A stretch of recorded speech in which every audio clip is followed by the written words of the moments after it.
అందరికీ నమస్కారం అండి. ఈరోజు ఈ దారిన వెళ్తుంటే ఎంతో ఆకర్షణీయమైన పూలతో నిండిన చెట్టు మీకు కనిపిస్తుంది, చూసారా? ఫ్లేమ్ ఆఫ్ ద ఫారెస్ట్ ఇంగ్లీష్లో అంటారు, తెలుగులో మోదుగు చెట్టు, చివులా అని హిందీలో అంటారు. దీని శాస్త్రీయ నామం బూటియా మోనోస్పర్మా. ఎన్ని రకాలుగా చూసినా ఈ చెట్టు ఎండాకాలంలో అందరి దృష్టి పడుతుంది, ఆకర్షిస్తుంది. మనము ధార్మికంగా చూద్దాం దీని విశేషత ఏంది అనేది, దీని లాభాలు ఏంటి అని చెప్తాను. నవగ్రహాలల్లా చంద్రుని యొక్క చెట్టు ఇది. ఎవరికైనా డిప్రెషన్ ఉందా, ఎవరికైనా మనసు బాగలేదా, ఎవరికైనా మానసికమైన ఆందోళన ఉందా, యాంగ్జైటీ ఉందా, వాళ్ళు అడవికి పోయి చెట్టు కింద 2 గంటలు కూర్చుంటే డిప్రెషన్ వేసుకునే గోళీల కంటే ఎక్కువ పనిచేస్తుందయా. ఈ యొక్క చెట్టు విశేషత ఏంటంటే ఈ పువ్వులు మార్కెట్ వాల్యూ ఉంటుంది. కింద పడ్డే చూడండి, చూపిస్తారు. ఇట్లాంటి ఇగో ఇగో పువ్వులు. అంజనా దగ్గర తీసుకురా ఒక కొమ్మ. ఇగో పువ్వులు. ఈ పువ్వులకు మన ఇండియన్ గవర్నమెంటు, భారత్ సర్కార్ ఇండియన్ గవర్నమెంటు సపోర్ట్ ప్రైస్ ఇచ్చింది. నేషనల్ మెడిసినల్ ప్లాంట్ బోర్డ్ దగ్గర 50 రకాల వనస్పతులకు సపోర్ట్ ప్రైజ్ ఇచ్చింది. దాంట్లో 50 ఒకటి ఈ యొక్క మోదుగు చెట్టు పువ్వులు కూడా ఉన్నాయి. ఇక చూడండి, ఇవి ఏరుకున్న కింద పువ్వులు, వీటికి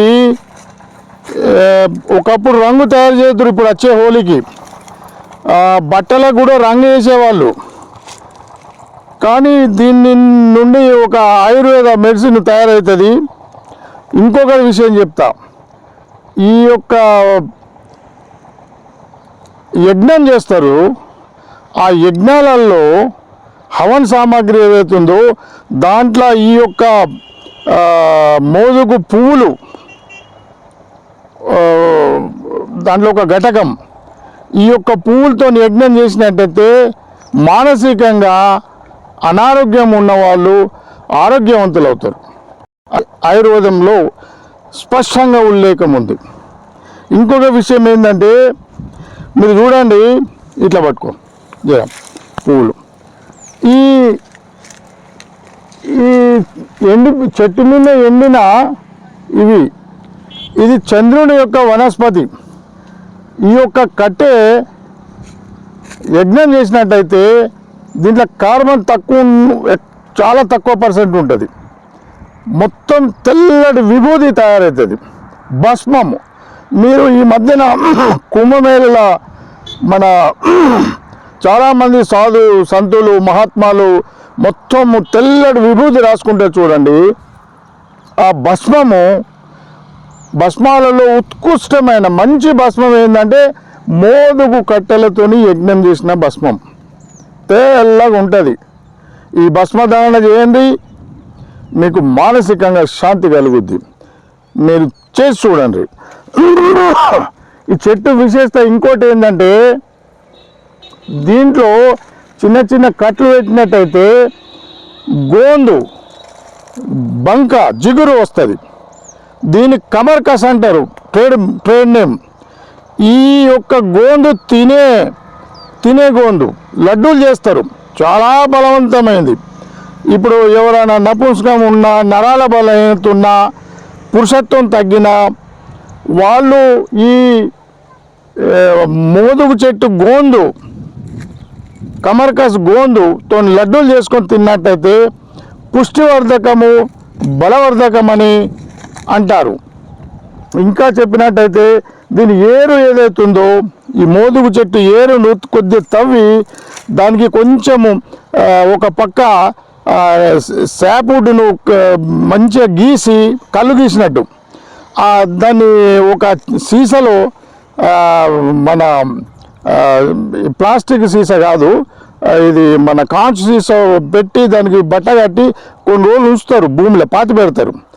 ఒక 2 నెలలు 3 నెలల తర్వాత దాంట్లో రెజిన్ వస్తుంది, రూట్ రెజిన్ వస్తుంది. అది ఆయుర్వేద మందులు చాలా విలువైనది.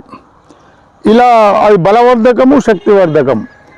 దీని యొక్క చిన్న చిన్న కట్టెలు కానీ, పువ్వులు కానీ, గోండు కానీ, గమ్ము, బంక, ఈ యొక్క ఆకులు, విస్తార్లు, మోతుకి ఇస్తార్లు ఎంత శ్రేష్టం అంటే వెనుకట ప్రతి ఇళ్ళల్లో మోతుకి ఇస్తార్లే పెళ్ళిళ్ళ వాడేవాళ్ళు. ఎవరన్నా సాత్వికమైన సత్యనారాయణ వ్రతం చేసుకున్న పూజ దగ్గర మోతుకు విస్తారం లేదు, ఏ పని జరగబోతుండే. ఇప్పుడు ఎవరన్నా చిన్నగా, ఇప్పుడు ఎండాకాలము, ఇప్పుడు మంచిగా పూసింది ఈడుగా ఫ్లేమ్ ఆఫ్ ద ఫారెస్ట్, ఒక 15 రోజులైతే మొత్తం కింద పడుతుంది, ఎండిపోతుంది. మన తెలంగాణలో ఎవ్వరు దీన్ని కలెక్ట్ చేయరు. ఎవరైనా కలెక్ట్ చేసి క్వింటలు, 2 క్వింటలు, 10 క్వింటలు, 20 క్వింటలు ఎవరికైనా అడవి ప్రాంతాలు ఉన్న వాళ్ళకి చెప్పి మీరు కొని అమ్ముండ్రి. దీంట్లో వ్యాపారం ఉంది, దీంట్లో ధర్మం ఉంది. నేను అనుభవపూర్వకంగా చెప్తున్నా, ఎవరికి కానీ అనారోగ్యము, మానసిక బీమార్లు ఉంటే ఎక్కడైతే ఈ చెట్టు ఉందో ఆ చెట్టు దగ్గర వచ్చి కూర్చోవాలి, 2 గంటలు చెట్టుని ఇట్లా మంచిగా అలుముకోవాలి, ఆ ఒక ఆకుల భోజనం చేయాలి, చాలా మంచిది ఆరోగ్యానికి. దీని గీస్తారు, ఏది కలులా గీస్తారు, ఏరు. మళ్ళా మీకు తెలియవచ్చు, ఎండాకాలంలో ఈ ప్రాంతంలో కళ్ళు తాగేటోళ్ళందరూ మోతుకాకులతోనే కళ్ళు తాగుతారు. ఇట్లా బింది ఇట్లా పట్టుకొని తాగుతారు. ఇది వెనకటి నుంచి వచ్చిన చెట్టు, నవగ్రహాల్లో ఒక చెట్టు, అందరికీ అందుబాటులో ఉన్న చెట్టు. ఈ యొక్క చెట్టు యొక్క ప్రతి వస్తువు ఔషధమే. దీన్ని తెలుసుకోండి. ఇంటి ముంగడ కూడా ఈ చెట్టు పెట్టుకోవచ్చు, చాలా పుణ్యము, చాలా మంచిది, శాంతి దొరుకుద్ది. ఇంకోటి పసుపు, దీంట్లో 2 రకాలు ఉంటుంది, కేసరి కలర్ కదా, ఇంకోటి పసుపు కలర్ పూలు కూడా ఉంటుంది, అది ఇంకా చాలా కాస్ట్లీ. తెల్ల మోదుగా ఉంటుంది, అడవిలల్లో 3 రకాలు ఉంటుంది. ఇదండి మోదు గురించి. ఇంకా కొన్ని విషయాలు తర్వాత తెలుసుకుందాము. అందరికీ నమస్కారం, ఉంటాను.